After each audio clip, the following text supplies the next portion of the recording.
Hi everybody, I'm Margot True. I'm the food editor here at Sunset Magazine in Oakland, California.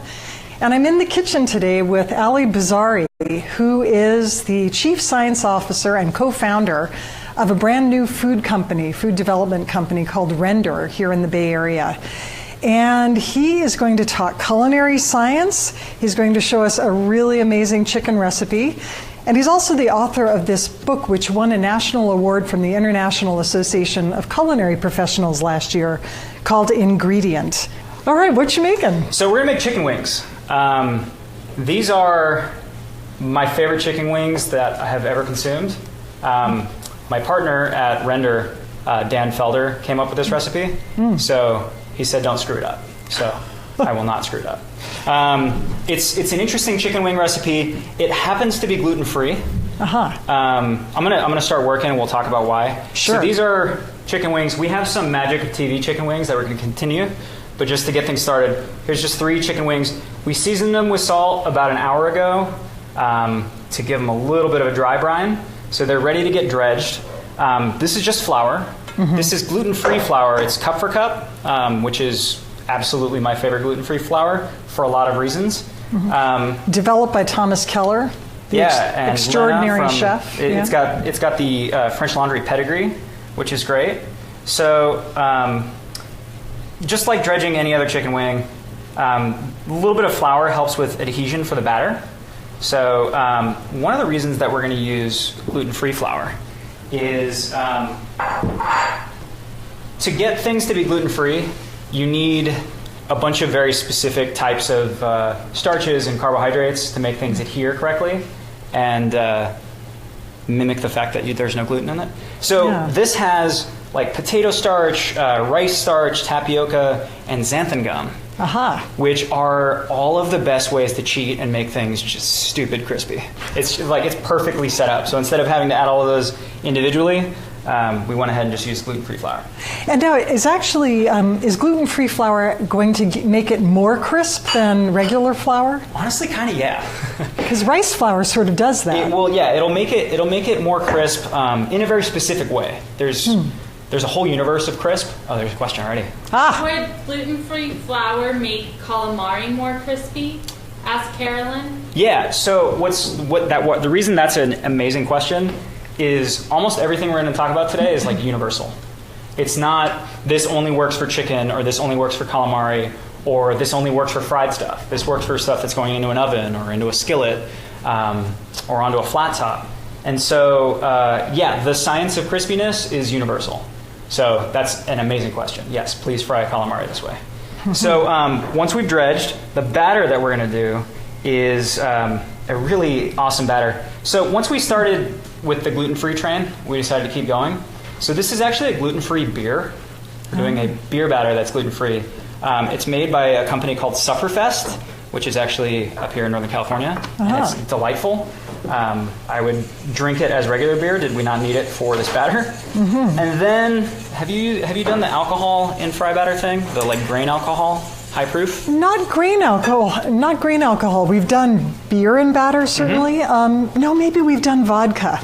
I have a vodka batter memory. So this is about this much of Grey Goose, because we all deserve a little classy time. Here, I can take this for you. Thank you. Sure. So the reason that so first of all, beer battering is a lot of marketing and not really that much beer character. Beer is a great thing to use that's not water. It adds a little bit of sugar and protein, which helps things turn a little bit more golden brown. Beer tastes good. It has a little bit of alcohol. And the reason that alcohol matters is because alcohol has a lower boiling point than water. So when you're putting something into a fryer, what you want is explosions. You want volcanoes. You want Vesuvius of steam to blast that water off the surface of the chicken or whatever you're working with, make it crispy, and also to make things fluffy and airy. So you're biting through icicles of crispy starch. So beer does an okay job at that, but it's only a few percent alcohol. So adding like Everclear or high proof vodka or anything like that to a batter, all it's doing is it's kind of putting jet fuel in your batter. It's something that will evaporate a lot quicker and a lot more aggressively than water, so that explosion off the surface is even more pronounced. Well, explosions off the surface sounds a little scary. Is. I mean, will this, It will spatter and spurtle, but like not noticeably more than a regular batter. Okay. You can already see, if you look at that. Yeah, it's kind of viscous. Yeah, so the crispiest things in the world start out looking kind of snotty. Really? Yeah. So what that snottiness means is if you like zoomed in and you had your X-ray vision specs on, you'd see a bunch of really long chains of carbohydrate, which is the xanthan gum and the starch and all those sorts of things. When we pull water out, and those things can no longer wave around and be goopy, they lash together and make like a hard casing. They make like a hardened net. And that's where a lot of this crispiness comes from. So when we were first just messing around with this batter, it got to that point, we're like, oh, this is the promised land.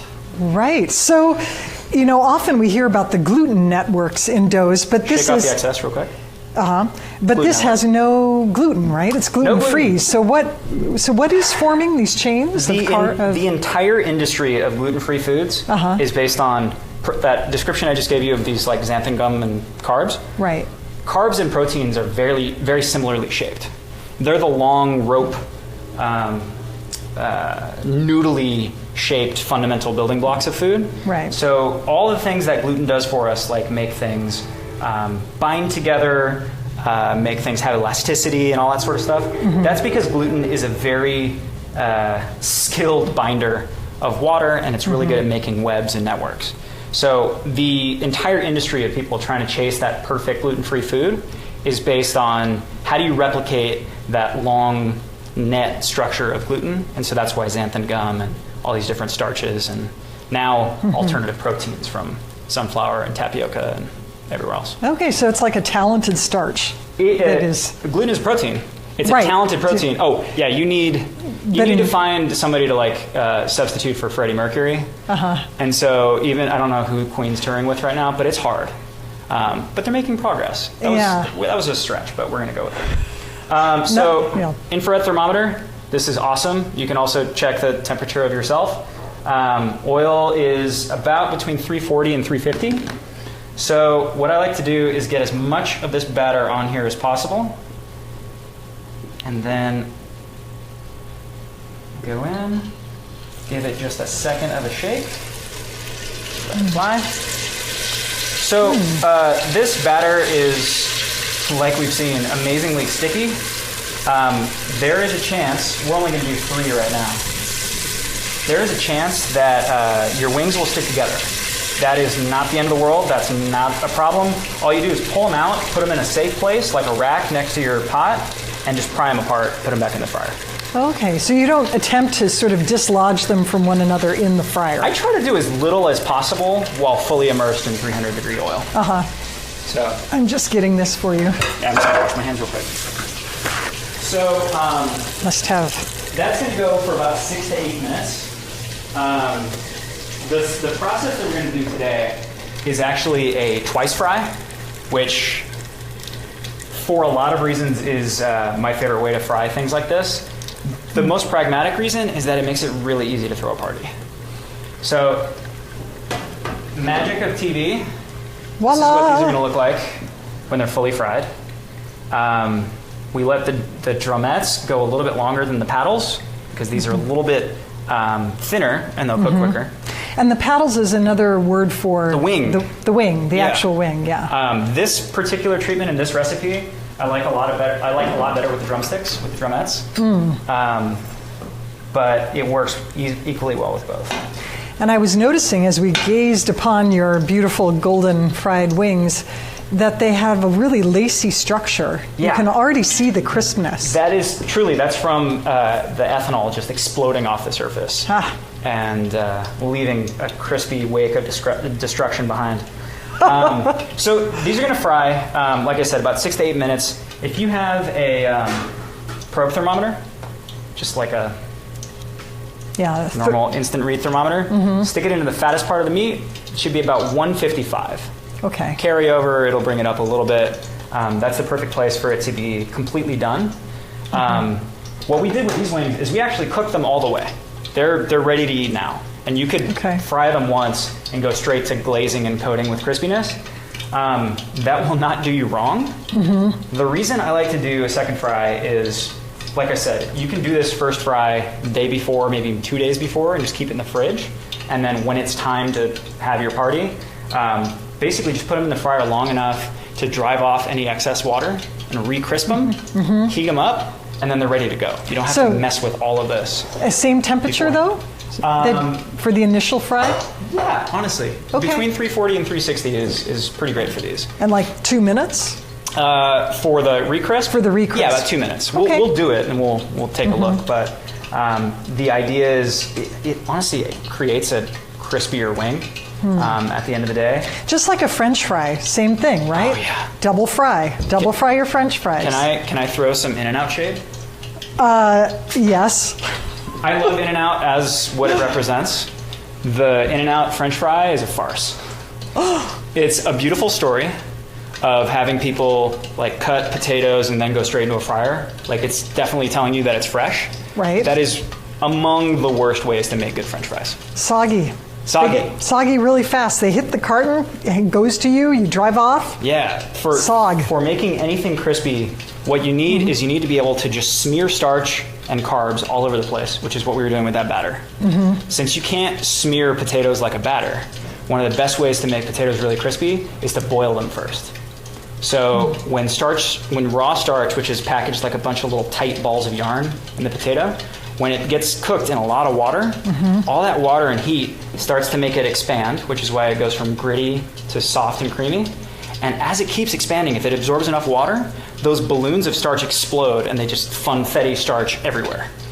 And that sets the stage perfectly for making things super crisp later. So if you do a boil step first, let things cool, Right. dry them off a little bit, and then go into a fryer, it's like you've battered the potatoes in themselves. So how does the funfetti starch then result in crispness? You go from little islands of starch Yeah. that are all contained here to boiling them, blows them up and smears them all over the surface of the potato, which sets up that exact net that's ready to get hard and support the crispy structure. Yeah. Is that, sometimes you read about gelatinizing of starch? Is that the same? All thing? gelatinization is, I did a PhD in mashed potatoes. Literally, he did. He's not kidding. I wrote that word something like 3,000 times over 350 pages of dissertation.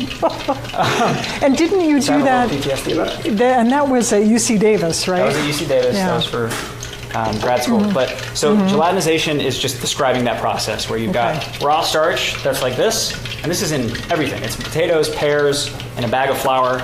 And then with heat and or water, things start to get a little separated and noodly. That's gelatinization. And then when you let things cool, when bread goes stale or rice gets hard overnight, what happens is these starch molecules that are separated because they're energetic and they're full of heat, when they cool, they tend to come back together and recrystallize. And have you ever noticed that like a container of like leftover rice will have condensation on the top? Yes. It's because that's squeezing the water out from between these guys, and it's pushing it out. So that's why the worst thing that can happen with bread or with chicken wings or anything that goes stale and gets past its prime after it's been crispy is water goes to where we don't want it and leaves from where we want it. So if you've got a really nice loaf of bread, you want the exterior crust to be super, super crispy, which means little to no water. But you want the inside to be moist. So there's a ton of water on the inside, there's very little on the outside. As things get stale and that starch wrings it out like a sponge, you're shoving water to the crust. So the crust gets soggy and the inside gets tough and dry. Right. So what's the best way to store bread then? Frozen. Frozen. Yeah. That'll still happen in a refrigerator. It'll just happen slightly slower. When frozen, you just immobilize everything. Everything stops. So when I go to the city and I get like tartine bread, I'll cut it up into slices, Ziploc it really nice, freeze it, and then pull it out as I need it. As you need it. It's really the only way to keep bread alive forever without a bunch of stuff you don't want to be eating. Yeah. Well, Speaking of, science of food, I just want to look. Do we have time to just peer inside here for a minute? Yeah. The thing that's great about this book, you guys, as Ali himself says in the intro, is that it's 100% human speak. Yeah. It's Talk not like a person, not like a scientist. Yeah, it's not wonky at all, and there are lovely illustrations that make everything really clear. One of my favorite little passages, and then I'm going to give you the book to read too, is that you say, when cooking and eating, you experience stuff on a human scale. You see, smell, touch, and hear. After reading this book, the voices and images in your head will help you envision the invisible. You picture the microscopic drama behind the texture, taste, aroma, and appearance of your food. It'll be like cooking with X-ray vision. I thought that was so well said. And then here in your chapter on water, because you go through the key elements of food one by one. Which are? Water, carbs, lipids, proteins. Heat is at the very end because that's the engine. Minerals, gases, and sugars. All right. So these 8 building blocks are behind everything, from the caramel sauce that we're going to glaze these things in, to the chicken themselves, to the coffee I had this morning, to the wine that we're going to have in a little bit. Yes. Everything that you will ever cook, eat, or serve again is made of these 8 building blocks. And that's what people spend their entire lifetimes studying in food science. But the idea is you only need to learn the basic personalities of those ingredients. And so why not make it approachable and accessible, like learning characters in a story? So that's what the approach here is. Yeah, well, and in this chapter, which is the first chapter, is about water, you talk about how water dissolves other ingredients. And I thought maybe if you could read just the beginning of the dissolving section. Just this first paragraph? Yeah, where I've got the pencil. So, stir some sugar into a glass of water, and the crystals fade away. The process seems gentle, as if the sugar peacefully drifts off into oblivion. It doesn't. Water descends on each crystal like a rabid mob, ripping it apart. Yeah, stuff got carried away. Each individual sugar molecule gets torn out of the crystal and carried away by a pack of water molecules. I mean, you'll never look at like sugar dissolving in anything again the same way, because now you're going to think of a rabid mob. So by the way, of water. This is what we have wrought. Can you see that? Like lacy domes of batter? That's incredible. Those were shaped by the invisible hand of exploding ethanol. Wow. So now tempura batter. Oh, question. Great. Can you do the first fry a day or two ahead of time? Totally. Please do the first fry a day or two ahead of time. You could probably fry these and then freeze them and create like your own line of in-house frozen chicken that then is just like 2 minutes away from being ready to go whenever you want it. And then I have another question. Do you use carbonated beer or flat beer, and why? So what I was saying earlier about like the beer, by the way, this is the second fry for these guys. What I was saying earlier about the beer being part of a mythology more than actually important for frying. This is flat beer. I weighed this beer out this morning, and it's just been sitting in a container until we did this today. The notion of the bubbles in beer helping to make a really lacy batter, that's great, but can you come take a look? Imagine like if you've ever seen beer bubbling that hard. The amount of bubbles that we're going to generate just by evaporating the water that's in the batter are going to completely overwhelm anything that you'd get from beer.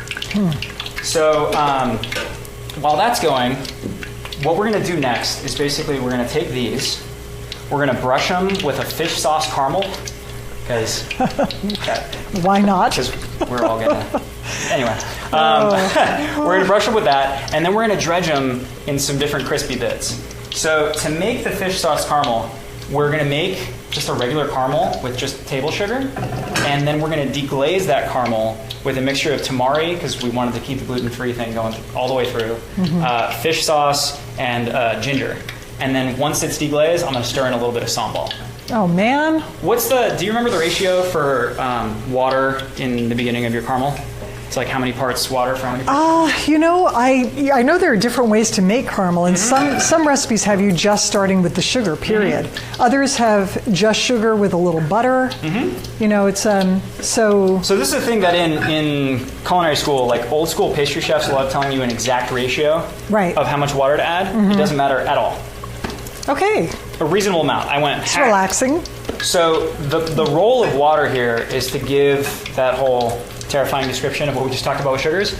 Rather than pulling those sugar crystals apart by melting them, which can make them burn, it can make all kinds of unfavorable things happen. By the way, fry number 2. That is weapons grade crispy. Good Lord. That is terrifyingly crispy. So yeah, I think we're there. Yeah, it's looking sort of like a rock almost. Yeah, it's like coral. But man, I can almost hear the chewing. Oh yeah, there will be audible chewing. So this is going just the caramel's going on sort of low heat. So what I was saying is the point of the water is just to be able to dissolve the sugar, rather than having to melt it without it burning. It's just to give everything like an even starting place. Okay. So if you were to just start with sugar alone, no water, it would have it would be a little harder. It would go. It take a little bit more technical prowess. Right. It also will go a little bit quicker, because what we're doing right now, when sugar is frothing and bubbling, we're just evaporating that water that we removed. Okay. So once that water is gone, right now water is stealing heat from this pot.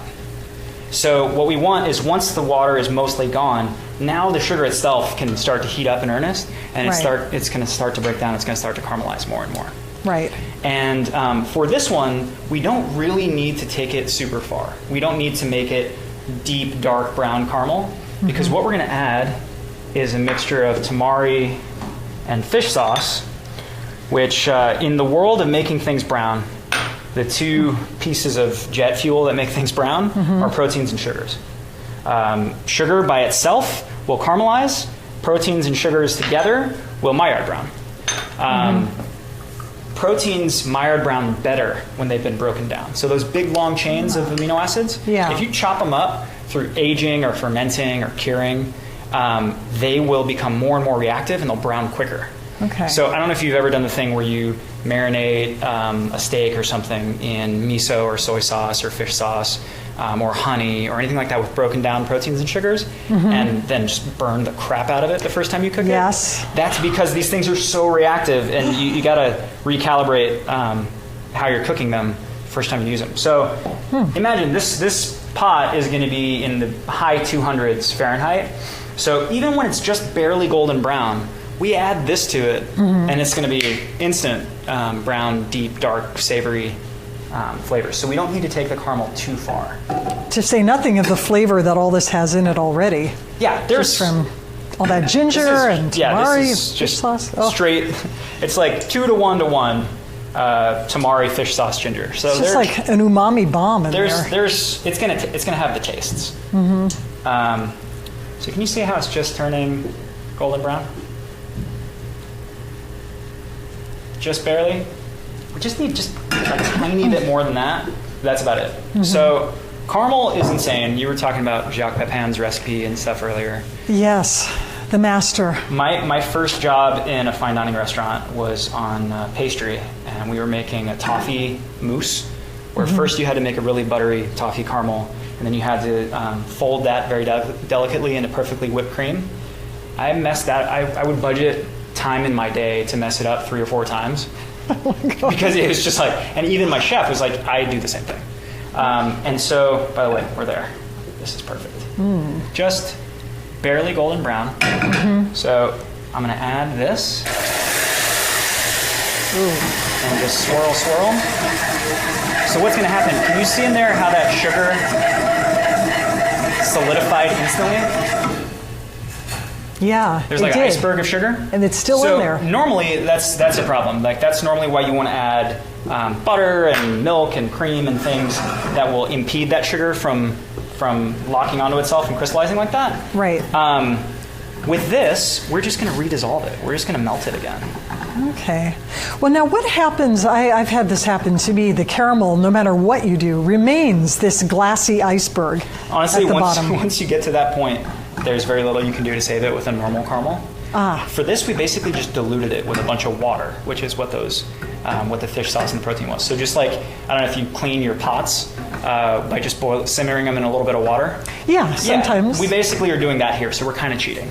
But if you want a really, really thick caramel, the best thing to do is to not get into that predicament in the first place. And that happens by making sure you're not introducing anything into this pot that will make crystals. And that's a much longer conversation than we have time for today. But the basic gist is make sure that all the sugar is well dissolved at the beginning, which is, will you hand me that brush? Yes. Which is why you'll see old school pastry chefs with a thing of water, and a pastry brush, painting down the walls of their caramel. Yeah. So that there's no little grain of sand to start the pearl in the oyster, right? Right. Every crystal needs a little anchor point. So that's one of the ways it can happen. It can happen if your pot is too big or too small. If your pot's too small and the flame's coming up around it, it's going to scald and burn the edges, making a bunch of little crystals, which are then going to start the whole party. If it's too small, you're going to get hot spot in the middle, cold on the outside, and when those hot and cold fronts meet each other, tornado, crystals. My God, that's True. what happens. The big frying pan full of sugar. Maybe not. There's another old pastry chef thing.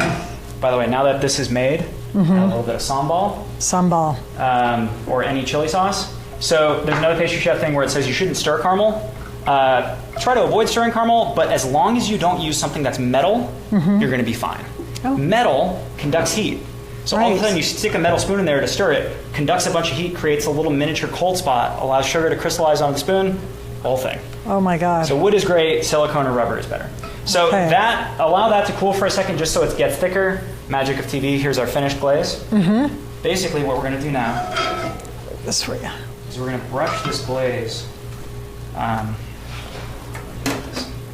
going to brush this glaze all over the wings. Ooh.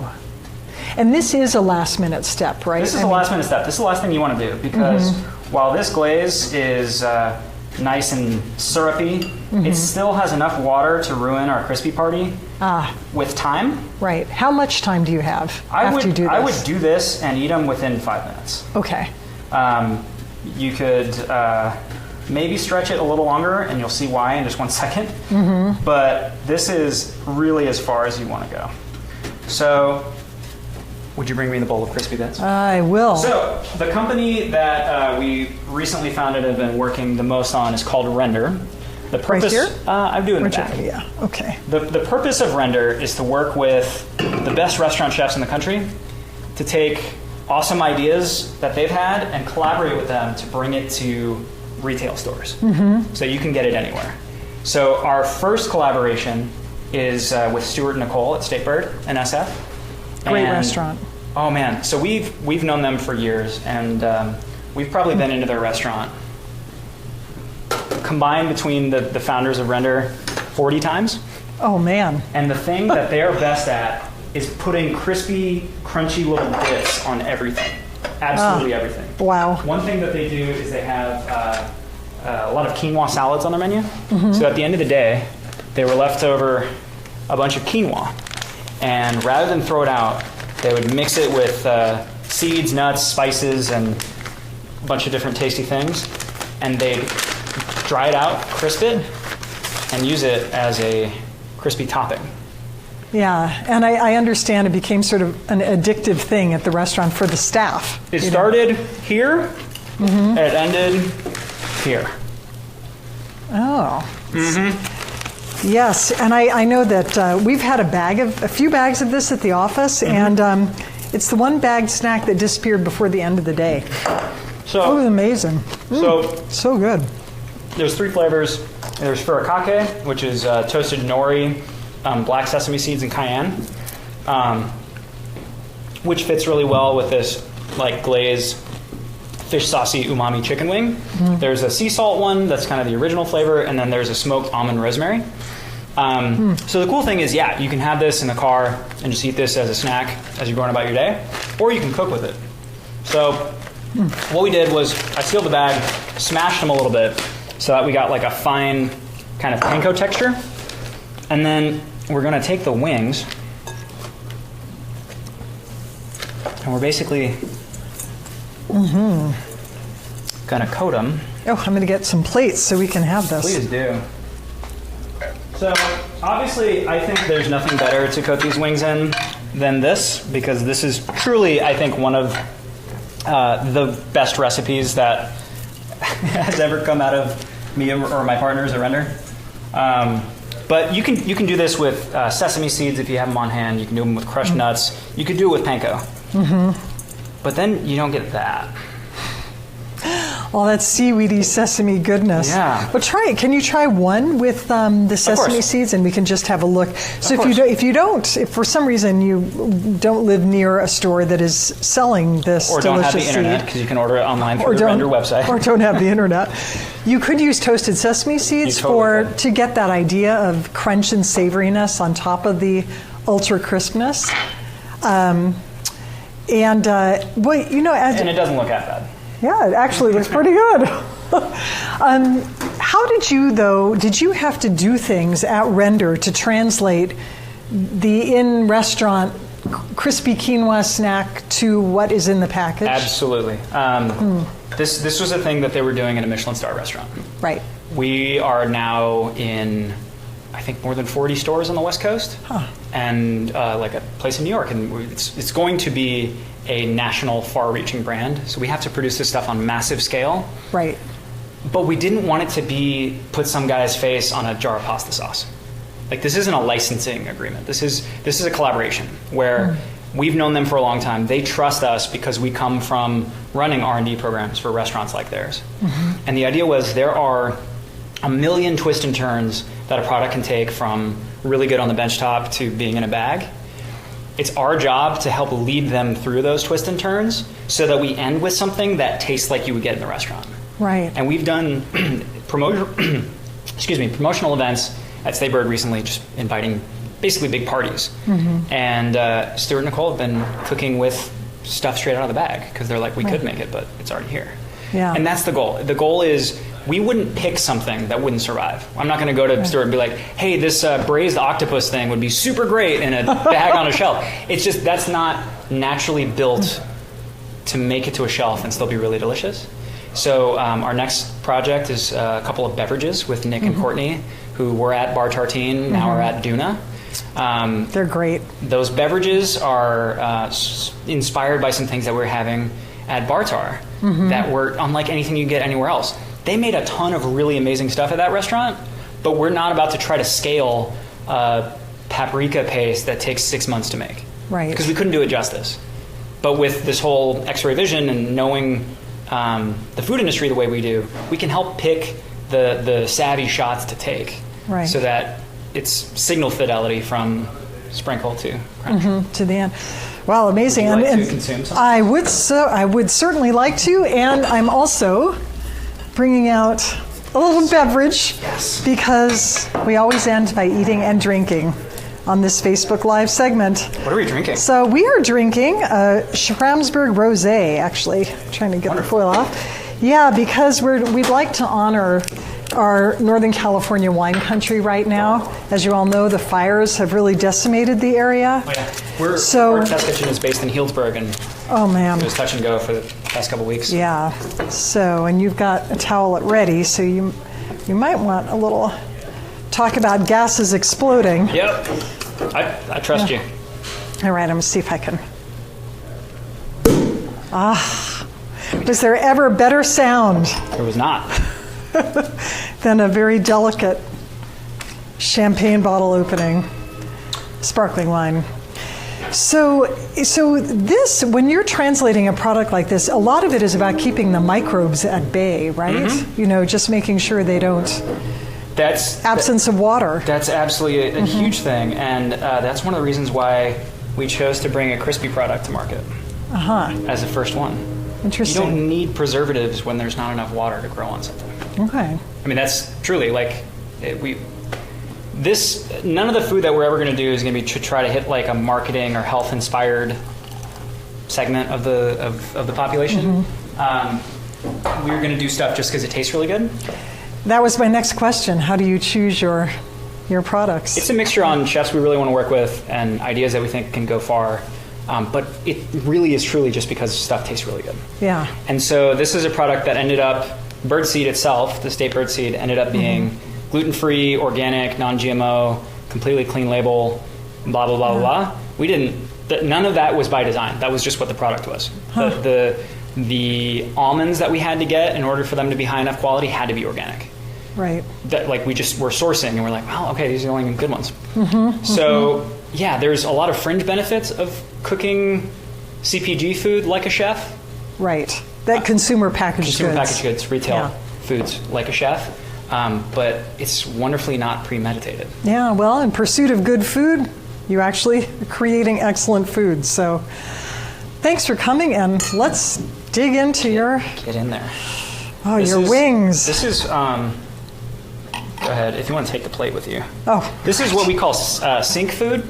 It's best eaten standing over a sink. Okay, maybe a little messy, guys. Oh my God. So there's that. This is amazing. Like I'm actually getting goosebumps. There you go. I've got goosebumps. That's how you make friends at a Super Bowl party. Oh my God. So, This is incredible. And I could do that. I'm actually sort of tearing up. This is incredible. So you just do that first fry, put it in your freezer, you whip it out, you fry it for 2 minutes, coat it in this deliciousness or sesame seeds if you, as Ali said, don't have access to online. And you have this mind-blowing chicken wing. it's delightful. And honestly, cook at home is the message. So if you don't want to go make a fish sauce caramel, this is actually a really great way to do it with barbecue sauce. Okay. Things are always better if you do it yourself, but the technique of make thing crispy with this kind of batter, glaze it with some sticky thing, and then dredge it in another layer of crispy, like that's a universal way to have a good time. It adds up to joy. That's all I'm saying. But if you want to try this at home, you can order birdseed off the Render website, so renderfood.com. We'll send you a variety pack, which is fun. Ooh, very good. So renderfood.com and Ingredient. Super fun book. The award-winning instant classic, some might say. Yes, I would second that. It's very, very entertaining and illuminating book. Ali Bouzari, thank you. It is a pleasure having you here at Sunset. Likewise, Thank you. This was a blast. Thank you, guys.